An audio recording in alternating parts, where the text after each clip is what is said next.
This woman obviously ain't been to the store since she made the economy.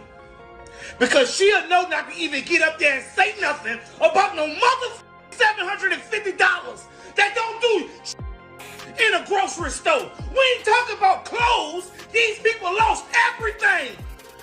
And you talk about $750. But you'll give Ukraine billions to just blow shit up. I can't make this up. I think Kamala lost black men. I don't think she gonna get any black men to vote for her. Now, black women, I don't know what they doing. Somebody pray for them. But as far as black men, ain't no black man voting for her.